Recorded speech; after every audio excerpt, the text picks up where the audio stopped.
The Stolen Dead, Part 2. I still don't trust you, vampire, the old man from the future said, with anger and revulsion to the Professor, who, much to Kirstine and the others' worry, didn't deny he was a vampire. I don't care. The fact is you need to stay in here until we have repaired the vessel, the Professor said sharply. The Professor and Lindsey had taken the humans Gyster had kidnapped to the emergency room of the ship. It could only be accessed with a specific spell that the Professor knew. He felt that it was the only place they would be safe, as there was always the possibility the zombies could get into Fang's vessel now that they were both docked. "You'll be perfectly safe in here," Lindsey said more softly. After the two left, the former hostages went frantic. The soldier and the old man started to hit on the walls desperately. There weren't even any doors in the room, as again it could only be accessed by magic. Kirstine, meanwhile, simply sat at the back, absorbed in her thoughts. She stared at the table of drinks ahead of her. Even in these circumstances, she didn't want to undo all the great work she had done in conquering her addictions. "I'm still waiting to wake up," she thought to herself. "Vampires, aliens, zombies, time travel.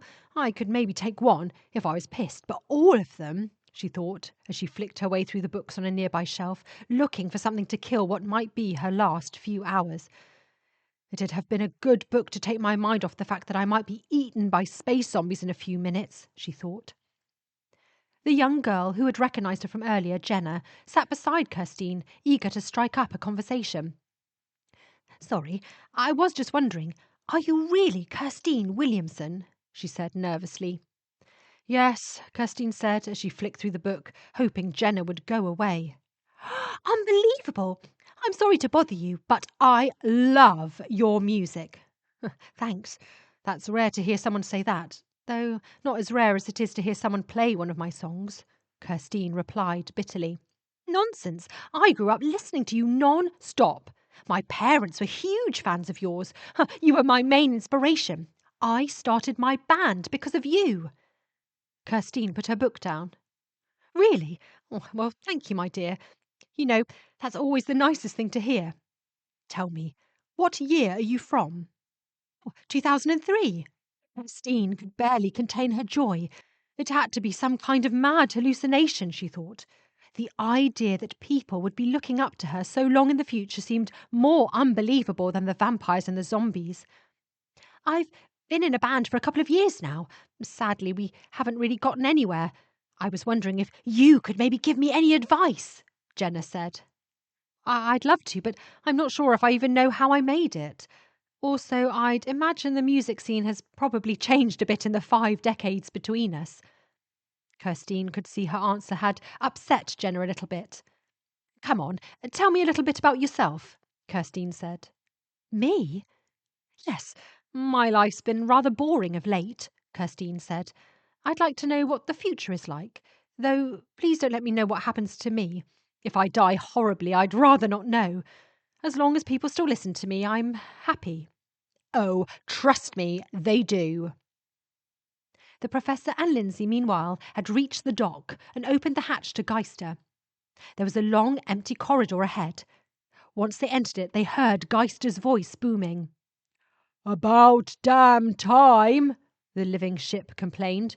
"What took you so long?" "Well, you know how it is trying to fix a broken-down living spaceship. I just needed the right tools," the Professor said. The Professor had a large staff that ended in a green glow. It was a powerful, magical healing device. The Professor hoped it could at least alleviate some of the symptoms as he fixed Gyster's core engines with enchantments. "I just hope we don't run into any of your friends," Lindsey said. "If I die, don't you dare turn me into one of your little pets." "You've not earned that privilege," Gyster responded, which made Lindsey wince in disgust. "There is one that you should be scared of. My former favourite, Zykan," Gyster continued. "I take it that's the big fella?" the Professor asked. "He was once the greatest of all warriors. He was beautiful, kind, and a generous soul. Sadly, he was killed by vampires. Monsters like you, Professor, on a mission to save the planet of Amerikos, Gyster said with anger. When I brought him back, I thought he would be happy to help me again. Instead, he tried to kill my latest friends. He ate them. This was years before you crashed into me. I laid him to rest again. It was the hardest thing I ever had to do. Just before I killed him a second time, he told me he couldn't bear the fact that I had replaced him. I should have disposed of his body, but I hoped I could bring him back at a later date with stronger magics and help him redeem himself. Now he is killing everyone on board. He wants to be the only one here forever. If you see him, run. Yes, thank you for the warning, but I don't think I needed to be told to run from a giant, psycho-jealous zombie, the professor said. I was barely able to rescue your last hostage from him. If only you could know the great things my crew have done over the years, the worlds we saved. I elevated my crew to heroes, heroes whose story will vanish unless you save me. Gyster continued to bore the Professor and Lindsey with tales of his former crew's heroics and tedious small talk, as they ventured through the large catacomb of tunnels and corridors. I'm not normally quite so dark and dank, you know, Gyster said. Please, we have to concentrate. There could be zombies round any corner, the Professor snapped. I was just trying to make conversation. Anything to avoid thinking about my impending death. Yes, well, we're all in this together, and as much as it pains me to say this, you may have a part to play in the battle against evil after all, the Professor said. What do you mean? You're surely not going to let him keep on doing what he's doing? Lindsey asked. I might not have a choice. You know as well as I do, Lindsey, that we can't change history. Fact is, as twisted and needy as this vessel is, it has saved countless worlds from much worse evils. I'll do everything I can to help the people it's captured, but they might just have to. Suddenly, a zombie came peering round one of the corridors. It was a young woman. She appeared to have died only recently and was carrying a large, blunt instrument and hissing at the two time-travellers. The Professor fired his healing ray at the zombie. It confused and disorientated the monster for a short while, and some of its scars even began to heal, but the creature was too far gone for the spell to revive it completely. It tried to attack the Professor in rage, but Lindsey managed to kick the monster's weapon out of its hand, which she then picked up and used to smash the monster's head in. She turned to look at the Professor, somewhat annoyed. "What the hell were you doing?" "I just wanted to know if I could heal a zombie. Since I first got this little contraption a few months ago, I've been wondering if it can actually raise the dead." "You know only the most advanced magics can do that. Everything else, even if it patches up the body, always leaves something out," Lindsey protested to the Professor, who wasn't listening to her but was still staring in marvel at his new contraption. Suddenly, their discussion was interrupted by several more groaning sounds coming from down the corridor. There were dozens more zombies coming their way. As the two time-travellers turned to flee, they saw zombies coming back down the other way too. They were completely trapped. The Professor might be able to fight through that many zombies with both his strength and magic, but there was no way he could protect Lindsey at the same time. She was a highly skilled fighter, but that many zombies would be too much for any normal human. "Do something," the Professor said in panic. "I can't. My power has to be reserved," Gyster said indignantly. "Fine, we'll die painfully and you'll die painfully," Lindsey said. Just then, a red light appeared, followed by the sound of Gyster gasping in pain. "Get in now," Gyster shouted. Lindsey and the Professor ran through the light and suddenly found themselves in what looked like a large disco. "Oh, where are we?" the Professor asked. "In the disco. The core engine is just right around the corner from. I teleported you here with my last ounce of strength. I've shortened my life, however, in the process. I have about 10 minutes left, if that. You have to hurry." Lindsey and the Professor ran through the large, empty disco, but as they reached the end of the room, they were suddenly distracted by a most peculiar sight. 2 zombies were dancing with one another near the only door. Their faces were both decaying. The male zombie's face had rotted to the point where it was almost unrecognizable. Both Lindsey and the Professor stared in amazement at the creatures for a few seconds before Gyster started to groan in pain.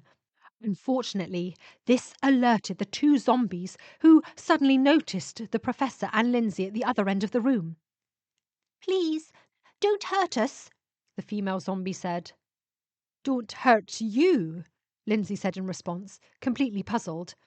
"Please, we don't know how much longer we have left. We just want to spend it together," the female zombie continued. The male zombie spoke up. "We were picked by Gyster thousands of years ago. We first met each other on this very floor at a party Gyster held to welcome his new friends." "Prisoners, more like," Lindsey said under her breath. "We were from 2 different worlds and 2 different eras, but we fell in love. For years we journeyed the universe together, fighting evil, slaying monsters, saving planets. Unfortunately, Gyster never let us have children. He wanted to be the only one who decided who got to live here," the female zombie said. We both understand. We're not angry with him. Had it not been for Gyster, we would never have met and never done all the great things we did. Sadly, however, our time would come to an end. Slakia was killed defending a group of children from a Marashu beast, nasty creatures. When she died, I did too," the male zombie said, as he clutched her hand. "I'd spent the rest of my life on Gyster, never bothering to visit another world and constantly waiting for that wonderful day when we would be reunited again. Now it has finally come. For just a few hours we can be together again. It's a miracle," the male replied. "Miracle? You're missing half your face," the Professor said in shock. "Leave us alone, please. We just want to be together," Slakia insisted.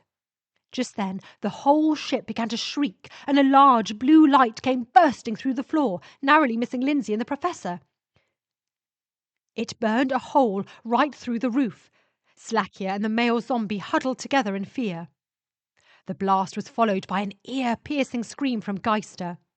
"Please, I'm dying," he screamed. The Professor and Lindsey ran past the 2 love zombies and down the corridor outside of the disco, which ended in a T-juncture. "Which corridor, Gyster? Gyster!" the Professor shouted, but all he heard were groans of pain. Just then, the Professor noticed a large flash of blue light coming from down the left corridor. "Well, I guess we don't go down that way then," Lindsey said. The Professor, however, had the opposite reaction. "No, I think it's this way." The old man ran down the corridor, much to Lindsey's annoyance.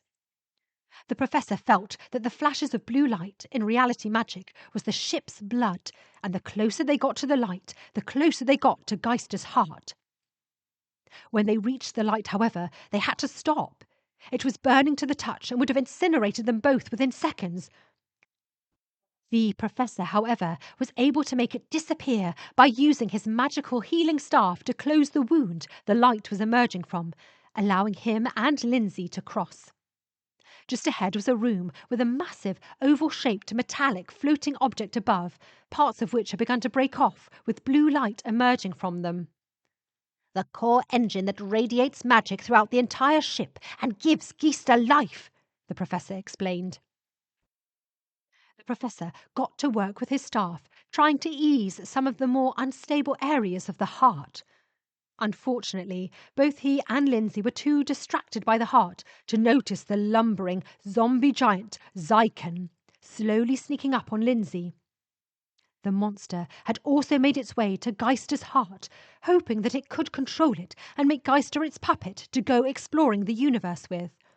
Before she could even react, the monster surprised Lindsey from behind and started to throttle her. The Professor grappled with Zykan, but the zombie's strength was far too great, and it battered the Professor across the room easily. Sensing that he was the greater threat, Zykan tossed Lindsey aside and picked the Professor up. It dragged the vampire to the unstable heart of the ship. Just touching it would be enough to vaporize the Professor. Fang struggled in Zykan's grip, but it was no use. Lindsey also attempted hitting the monster repeatedly, but it quickly knocked her out with one punch. The zombie then lifted the Professor up over its head and prepared to throw him into the ship's heart. Lindsey grabbed the Professor's staff and fired it at the undead monster. The staff, just as before, had a brief effect on the zombie, causing some of its wounds to heal. Disorientated by the magic, Zykan dropped the Professor and turned his attentions to Lindsey, who kept firing at the zombie. Whilst it didn't revive Zykan, it appeared to have a much greater mental effect on him. Memories of the man Zykan used to be, other than his jealousy and rage, started to creep back into his rotting skull. Zombies were never fully the people they had once been in life. Raising the dead exactly as they were was a rarity in the universe, even with the strongest magics. Indeed, most zombies were the work of crude magics, and therefore both mentally and physically they were nothing more than shambolic, repulsive husks, barely on the level of animals, living for nothing but to feed on the living or obey their master's orders. Even those who were almost completely perfect physically would still often be lacking mentally in something vital they once possessed in life. Now, however, for a few moments, Lindsey gave almost everything back to Zykan mentally, and it was enough to almost kill him. He ran, screaming from the room and down the corridor, consumed with guilt over the people he had killed, though after just a few moments, Zykan could suddenly feel his old self slipping away again as the effects of the staff wore off. No, no, I must remember who I am. I'm a good man. I'm a good man, he kept saying to himself as the homicidal rage and jealousy slowly crept its way back into his very soul. Lindsey helped the Professor up to his feet and handed him back his staff. "Thank you, Lindsey. In another minute I'd—" He was interrupted as suddenly the whole ship began to break and more beams of blue light began to burst from parts of Gyster. Gyster let out an ear-piercing scream. Please, I can't hold on much longer. The Professor started to work on the ship's heart. He used his staff to heal some of its injuries and then began a healing ritual to fully repair the heart, though even as he was performing it, the heart still fluctuated, causing massive flashes of blue light to appear all over the ship.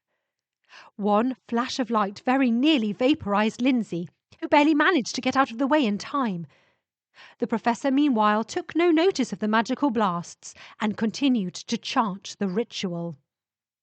Fortunately, one of the blue flashes of light appeared in the corridor just in front of Zykan, who had now fully regressed back to being a monster, which prevented him from interrupting the ritual again.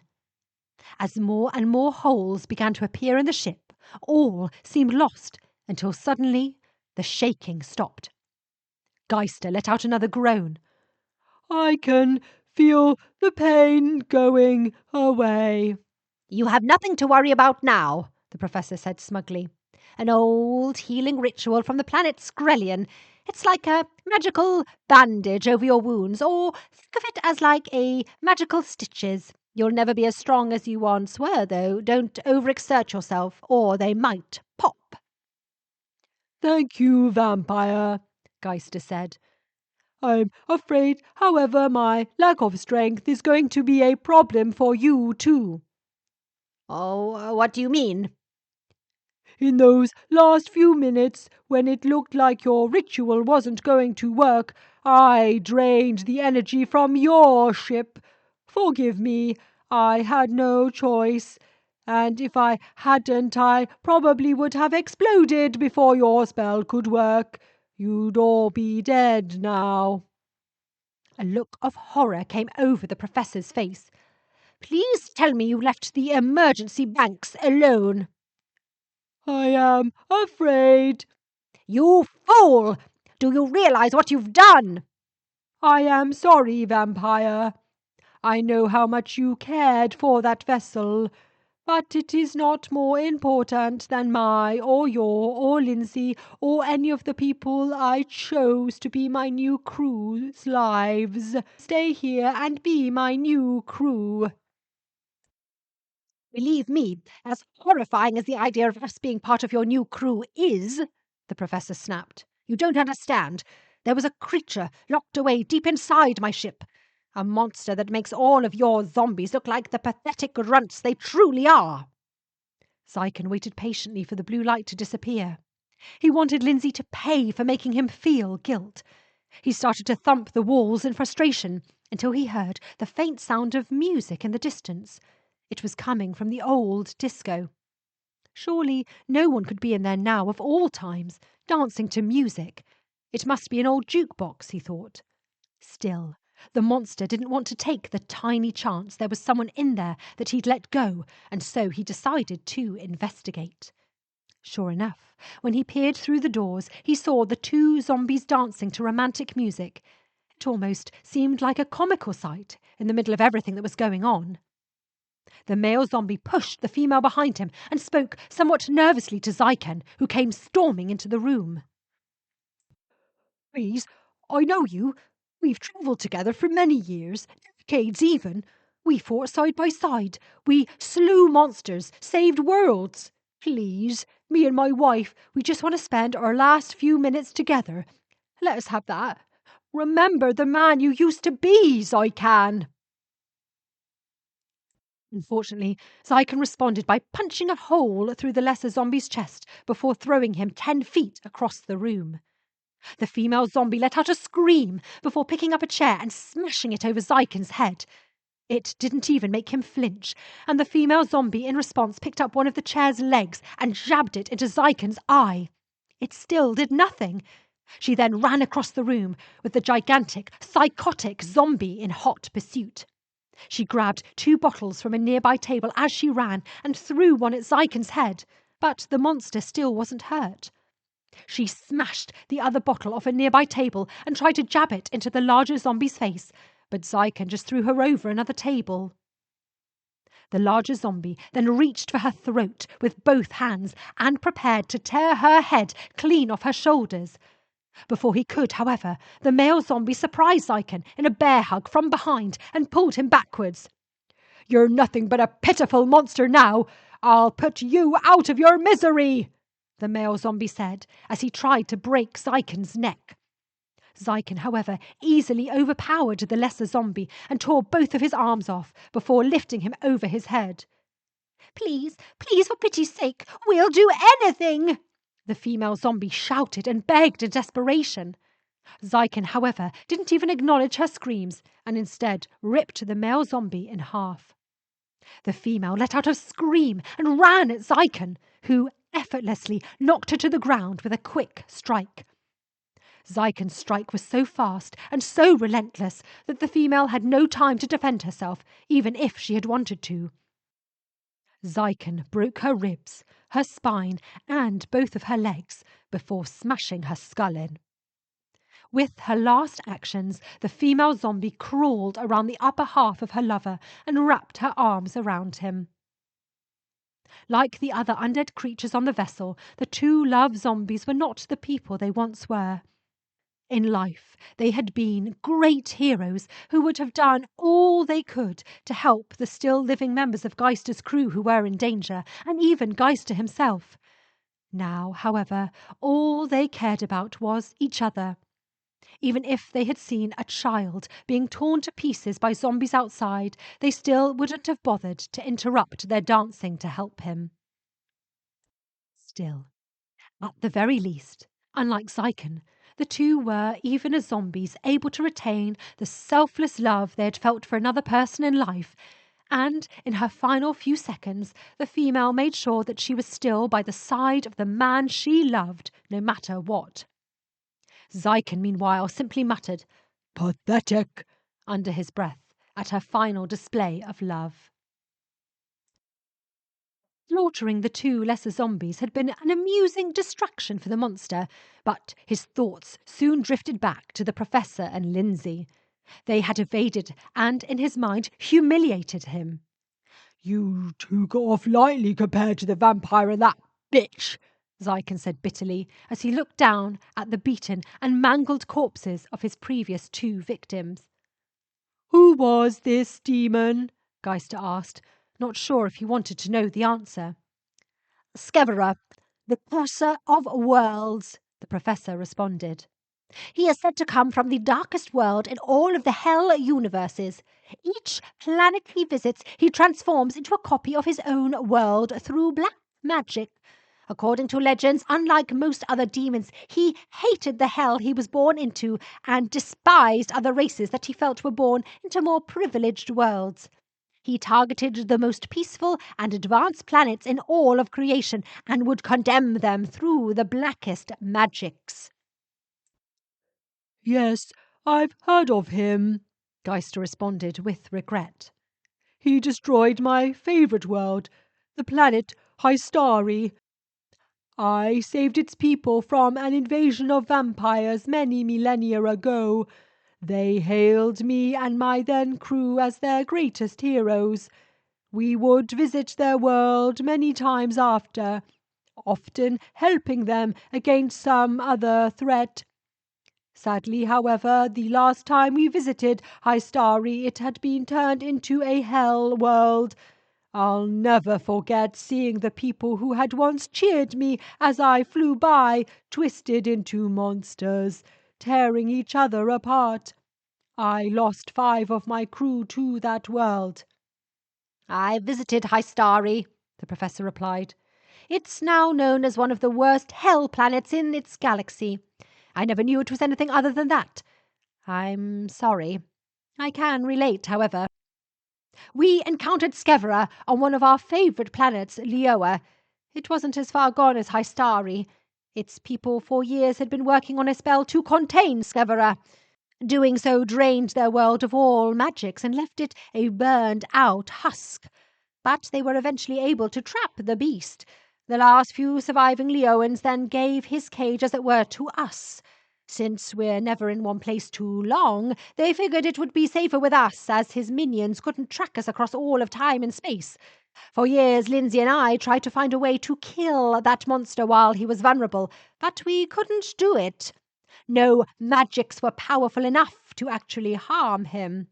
"And now," Lindsey interrupted, "he's escaped. We've failed. We'll have the deaths of billions of worlds on our conscience." "Come on, we can't think that way. We are all responsible, but if we work together, we can put him back in his cage," Gyster responded with faux optimism. "We're not all responsible. You are. You drained the power from my ship," the Professor snapped. "You were the one who crashed into me and wasted too much time messing about with those dancing zombies out there. Why didn't you warn me?" "I did. I told you. You were biting off more than you could chew with my vessel." "That was hardly a warning." "I didn't want to advertise that I had him locked up. Like I said, we were supposed to keep it secret, so that his followers would never be able to find us. Not that it matters now anyway, as you've—" Okay, Lindsey shouted. "It doesn't matter whose fault it is. What's important is that we need to get back to the ship. Those poor people you abducted think they're safe back there, when in truth we'd have been better bringing us with them." "Maybe I can help if you'll just give me a few minutes," Gyster said. Meanwhile, back on the ship, the freed demon instantly went for the room full of scared and vulnerable prisoners, which he could easily sense and enter despite the Professor's magic. "Look!" Jenna shouted. A door suddenly appeared at the far end of the room, which quickly went dark. None of Gyster's new crew, including the old man and the soldier, were brave enough to be the first to go through it. "Is it a power cut? I thought this ship was supposed to be magic or something," Kirstine grumbled as she sat up. Suddenly, the group could hear a figure shuffling in the corridor. "Is it one of those zombie things?" the young urchin said. "I don't like them. The creepy old man is in league with them, I tell you. He's left us here to be eaten by 'em." "Let's not jump to conclusions. I don't know what he's up to, but," Kirstine said, as something suddenly emerged through the door. The crowd all backed against the wall in terror. They couldn't make out what was standing in the doorway, but they knew it wasn't even remotely human. All they could make out were its red eyes piercing through the darkness. To be continued.